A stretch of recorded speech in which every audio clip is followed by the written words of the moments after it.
Ladies and gentlemen, we are here with another live Facebook today. So we are very fortunate from the lovely state of Arizona, Stephanie Honeycutt. Welcome. Honeycutt Crew. I just renamed you guys. Honeycutt Crew. Honeycutt Crew. I like it. All right. So tell me a little about yourself, how long you've been doing this, all that good stuff, please. Some of them might even recognize you because you are kind of a, Instagram famous person. Yeah. So I am just one of the members of the Honeycutt team. It is me and my husband, David, that started the Honeycutt team. We added on Heidi just about a little over a year ago, maybe a year and a half ago. She's been on our team. And I've personally been in the business. So I'm going to talk a little bit about like myself and the team because I want to that's who I am with real estate. But right. I've been in the business for about 3.5 years. I started March of 2020. I left my full-time job right before COVID hit and they put us in lockdown. And I was like, oh, well, that's great. But it worked out amazing. Everything happens for a reason. And David was already doing real estate about a year before that. And we always knew we were going to start our team together. We've never personally rented ever since we bought our first house when we were 20 years old. We weren't even the legal age to drink yet. And we bought our first home and realized quickly the benefits of being homeowners and loving real estate. So this was always the goal. Well, that is awesome. So I bought my first house at 19 too. So I'm the same way. I've always, to me, like I was playing golf on Sunday with this guy, right? I myself and my wife's son, Taryn, we got paired up with another crew, and he was like probably 35, and he started telling me about, that we found, 4 holes in, you introduce yourself, what you do, and I told him what I did, and he's like, should I be renting? And I said, can you afford to buy? Yeah. No, you should not be renting, right? So I'm just like you, I've always believed with that, you're paying down a mortgage, you're having appreciation, you're getting tax benefits. Well, tell us why. Why did you see this from a young age?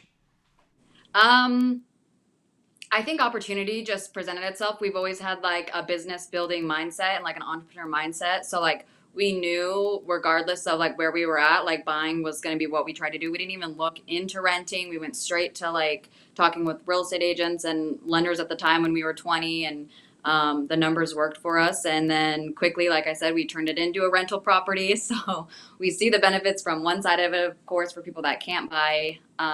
But if you have the option to buy or rent, like 100% buying is always the way to go. I mean, and the way the human body works, the way I feel is like, you'll make it work. Like if there's a will, there's a way. And I feel like people are so reserved and afraid of the mortgage payment or whatever it may be without looking at that bigger picture and realizing like the ability that the human body has. So I feel like if you can buy, because you're just going to push yourself to that next level regardless.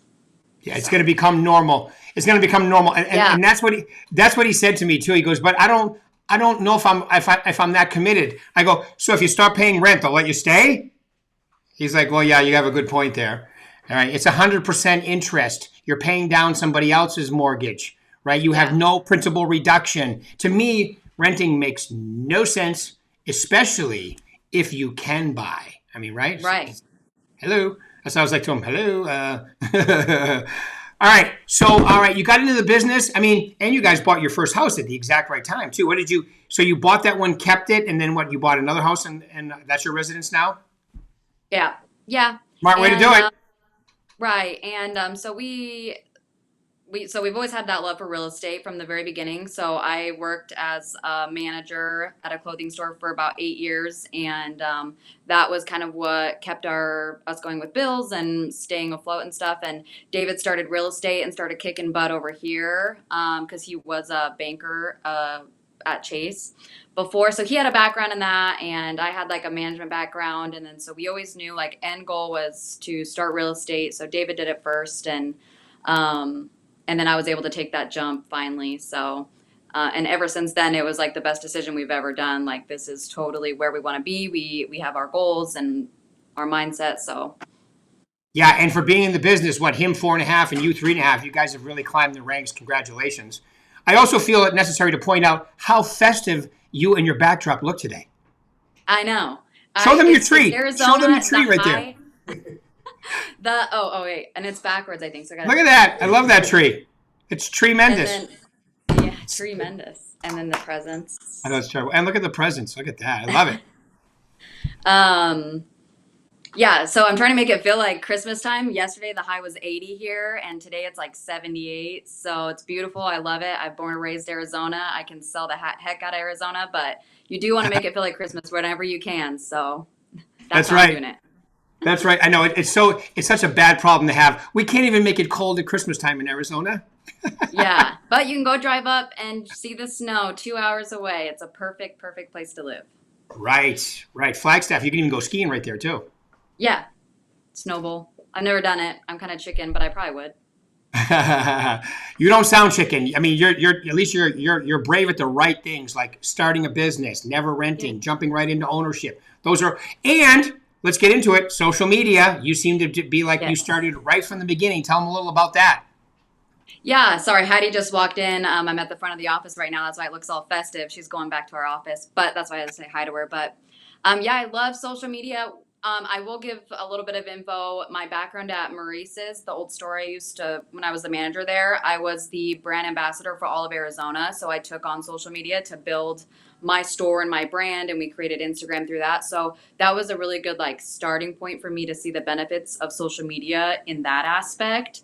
And then going into real estate, quickly I learned like that is the future of real estate. Like that is how people are building, and not even just real estate, just like anything with building your business and your brand. So the Honeycutt team is our brand. And we're in Berkshire Hathaway Home Services, Arizona is our brand, you know. So how do we get that out there to as many people as possible? It's social media. And then I think it's not just doing social media. And I mean, you need to be consistent on it and doing it, but it's the ways that you do it as well. You don't want to be too businessy. You want to make yourself seem like a real person because we are real people. So um, I think I was able to perfect that at my last job. So it was really easy for me to incorporate that for real estate for our team. Yeah, you do a really good job, and I see David in some of it, but I see you in a lot of it, and you look very natural. It feels like it just looks like somewhat enjoy doing it, or at least don't not enjoy doing it. You guys get you got to like I know, for instance, not only about you business wise, I know you have two really cute pooches. You let people into your personal life too, which I think is very important if you're going to go down that social media path. Yeah, absolutely. And it's not always easy for me. We had our meeting yesterday, and something that I talked about was like, although I do really well at it, I don't do as well as I know I could do, or I have my days that I struggle with it. This was nerve wracking, you know, and I'm an expert in social media, so I can only imagine like how it is for other people, but it's a really important part about building your business, and I understand that. And no matter how you feel about social media, and whether you do it a lot and use it for an avenue to build your business and your clientele, you should regardless still be doing social media. And this is a conversation I was having with our team yesterday, is like, you need to stay front of mind. You don't necessarily need to use it to build to get your business and clientele, but you need to let your people know that you're doing it and staying consistent on it. And people want to see that stuff, even if you tell yourself they don't, because they do. They do. They love. That's why I call them non-reality shows. That's why non-reality shows are so popular, because they love to see what you're doing. Right? They want to see a piece of what's going on in your life. They compare it to theirs, how we're doing, how they're doing. So it's very important, Yeah. and to be consistent. I notice you're very consistent with yours too. Yeah. And you can incorporate it so easily. Like I tell people, like, quit overthinking real estate. Like if you go to do a showing, or you go to a new build, or you're going to a coffee shop, or literally there's not one thing that I can think of that you couldn't put on social media. It can be anything, and just let people know that you're out and about. Either it's a quick picture or a video. Swoop. People just want to see what you're out and about doing, and people are on their phones. I mean, I'm on my phone constantly. I know people are on their phone all the time. That's how they're going to see you. Right. No, and since you and David are a husband and wife team, also, I'm sure you guys cut it up into different areas of the business, right? Yeah. So David obviously doesn't love the social media aspect of it, no matter if I do force him sometimes. He's definitely a lot more, he's like the brains behind the operation 100%. Like he is like he's doesn't miss a line. He always crosses his T's, dots his I's type of guy. So anything contracts or anything negotiating, it's definitely him. I'm a lot more of the face of our team, and I do a lot of the first meetings and the buyer consultations, listing appointments, things like that, unless I feel like I need a little bit more of that support from him with the contracts. That's where he really shines. And with hiring on Heidi, it took us a little while to learn that too, as like a husband and wife team, is like, because I would try and do the contracts and then he was correcting me a lot because I would do a bunch of things wrong, and then he would hate doing like a buyer consultation because it's just not something that he's comfortable with, or building the business. So then we were able to realize like, hey, we both love completely separate things. Right. And then we work to our strengths on that now. So I feel like it's really created like a powerhouse team for us. And Right. we kind of utilize that with like building our team too. Like right now with Heidi, we've learned like if she needs support with like building her business and the social media aspect and meeting with clients, that's like my zone. And then the second she goes under contract, David takes on that role to be her mentor and support her if needed. And Yeah, that's great. Because I think now just me, my opinion. I've always had an assistant. My ex-wife also was in the business with me, so I like myself doing everything that you're doing, or I like that the most. The paperwork part, the contracts, all that kind of stuff. That kind of stuff was never fun to me, the administrative part. But if David loves doing it and you love doing yours, it makes perfect sense to cut it up like that. Because it allows you to do what you do well. I mean, in this 100%. business, it's the thing about real estate is that you get to design it any way you want to. Mm-hmm. Yeah, so that is definitely something that I was going to kind of talk about a little bit too. Is like the thing I love about real estate so much is you can literally mold it and make it however you want and be successful in it in two different ways. Like we talk about it, like us and Michelle Klein in our office are like two of the like top agents, like the Honeycutt team and Michelle Klein, and she does her business 100% different than we do. And she even gives us crap sometimes about social media or investing in advertising and stuff because she does like the old school phone calls, things like that. So, and we don't do calls, like that's just not who we are. And we learned that quickly, or things like that. So, but we're both really successful. So, and I love that you can really find who you are and use that to your advantage to be a successful agent. Yeah, definitely. All right, so you guys do social media, and you probably can track exactly how much business you do from social media, right? And what other areas do you guys get business from? So social media is a huge one. We love open houses. We do a ton of open houses. We try and do minimum one a week. Bare minimum, I think we do about two a month if we're pretty consistent on it. So, and then we utilize social media with our open houses, of course. So they kind of go hand in hand. I would say majority of our business, because we do have a list of our business from this year and last year, and I would say at least like 30 to 40% is social media. Another good is like open houses in Sphere, and referrals. That's a really big business avenue for us too. And I feel like those all kind of tie into social media because we're staying front of face with our people because they all have us on social media. So. Right.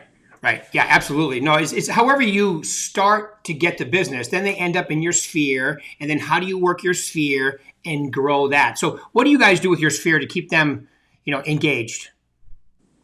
Yeah, that's a really good question. Let me think on it really good. So we obviously have our sphere on social media. So they're Right. seeing our That's stuff one way. every day. We invite them to events like our office event we just had. Every single person gets invited to that. I don't have a plan for this, but it is something that I've talked with Tiffany on that I want to do is like a pop by, like a holiday pop by for like my A-listers. Cause we do have them listed out. Like we have our clients that we know, like we've done a lot of business with, or they give us a lot of business because we're their A team, and then we have like our Bs and so on. So I feel like we want to cater to that on a bigger scale. We do in our own ways by treating them like one-on-ones, but not like on a big scale. So I feel like that's something we want to do. But That'd be great. Yeah. Like I have a guy in California. He invites, everybody to pick up a pie at the office. yeah, You guys have a great location.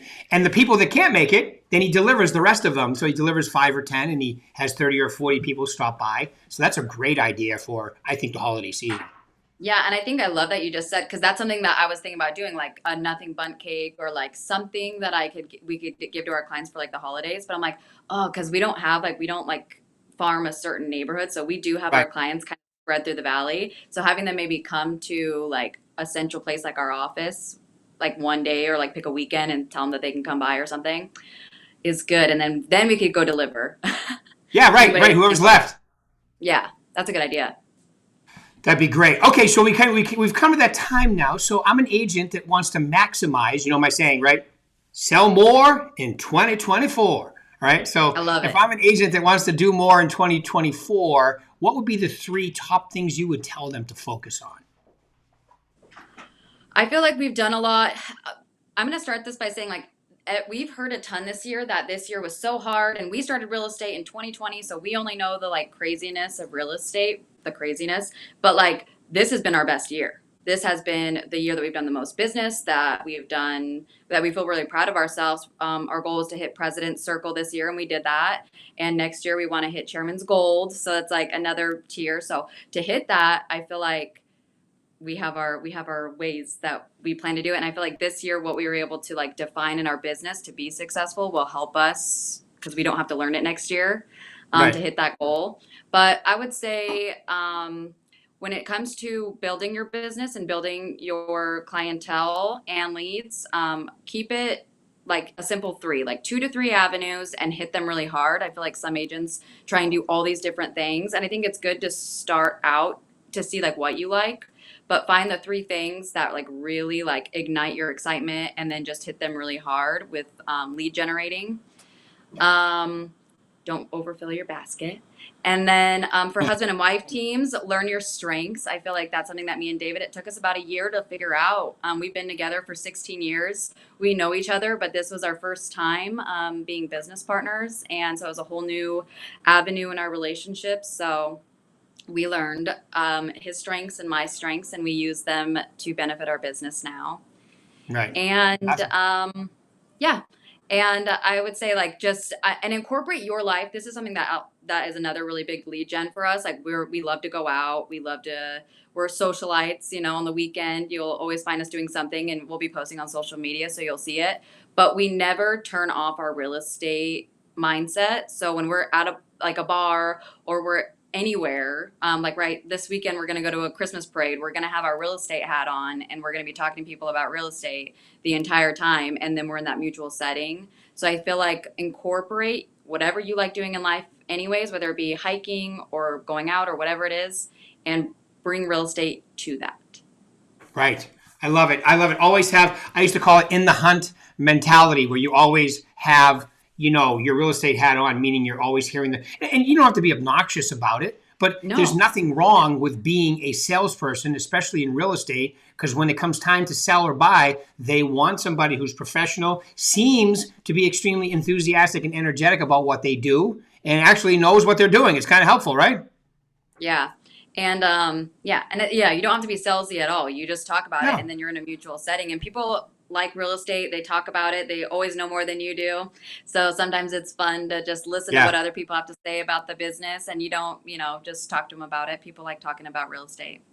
Right. Isn't it funny that everybody thinks real estate's really a piece of cake, and then they go through a transaction like, ooh, that was a little different than I thought.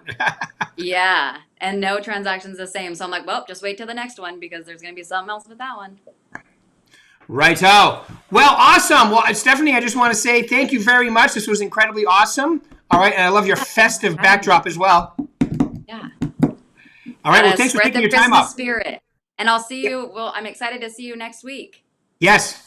We'll see you next week at the Christmas party. The holiday party. Yes. Thank you. Absolutely. Looking forward to the holiday party. All right, guys. Thank you, Stephanie. Appreciate it. Say hi to David for us. And we will talk to you next time. Bye, everybody. All right.